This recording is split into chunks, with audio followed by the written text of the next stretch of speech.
তারেক রহমান সাহেব যে ৩১ দফা ঘোষণা করেছেন রাষ্ট্র কাঠামো মেরামতের, সেটার প্রচারণা এটা আমাদের আগামী জাতীয় সংসদ নির্বাচনের আগে এই প্রচারণাটা আমাদের দলের পক্ষ থেকে ঘরে ঘরে পৌঁছে দেওয়ার একটা দিক নির্দেশনা রয়েছে।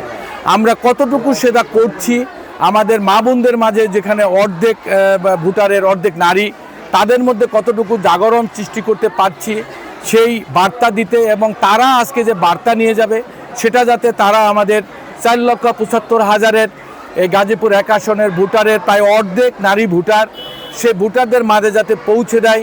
অর্থাৎ আগামী জাতীয় সংসদ নির্বাচনে যাতে করে নারী ভোটাররা আমাদের দলের পক্ষে ভোট দেয়, আমাদের তারেক সাহেবকে দেশের প্রধানমন্ত্রী বানানোর পক্ষে রায় দেয়, সে জাগরণ সৃষ্টি করতেই মূলত আজকের এই র্যালি। এবং বিশেষ করে নতুন প্রজন্মের যে সমস্ত ছেলেমেয়েরা ভোটার হয়েছে তাদের দৃষ্টি আকর্ষণ যে বিএনপি মূলত এই দেশের মানুষের আপামর জনসাধারণের সবচেয়ে আস্থার একটি দল, এবং বিএনপি যদি ক্ষমতায় যায় তাহলে রাষ্ট্র কাঠামো মেরামতের মধ্য দিয়ে সর্বস্তরের মানুষের নাগরিকের অধিকার সুপ্রতিষ্ঠিত হবে। সে বার্তা দিতেই মূলত আজকের এই র্যালি। আমরা দেখছি সকাল ৯টার থেকে হাজার হাজার আর আমাদের মা বোনেরা, মমতাময়ী মা এবং বোনেরা এখানে জড়ো হচ্ছে। 10:30-এর মধ্যে আমরা আশা করছি এই র্যালিটি তারা শুরু করতে পারবে, এবং এটা একটা ব্যতিক্রমধর্মী একটা র্যালি, যে আজকে কোনো পুরো পুরুষ এই র্যালিতে যাবে না।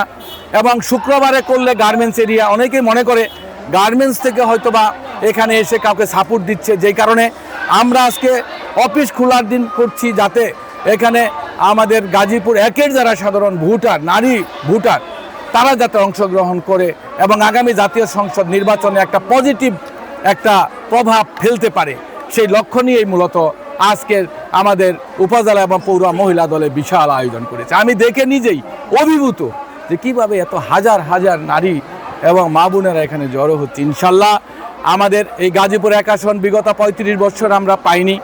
বারবার এটা আওয়ামী লীগের ঘাঁটি, গোপালগঞ্জের ঘাঁটি হিসেবে খ্যাত। এইবার আমরা এই আসনটা আমাদের তারেক রহমান সাহেব, আমাদের মা দেশনেত্রী বেগম খালেদা জিয়াকে বিএনপিকে উপহার দিতে চাই।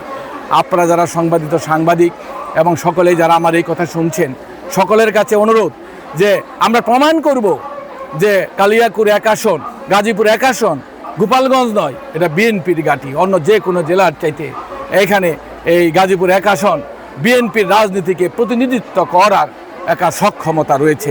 আগামী দিনে নির্বাচনে সেই বার্তা দিবে আমাদের মমতাময়ী মা এবং বোনেরা, সেই জন্যই তারা আজকে জড়ো হয়েছে। তা আমরা সবাইকে এই র্যালিতে অংশগ্রহণ করবে এবং আমরা দোয়ার মধ্য দিয়ে শুরু করব। আপনাদের সকলের সহযোগিতা চাচ্ছি। ধন্যবাদ সবাইকে। আসসালামু আলাইকুম।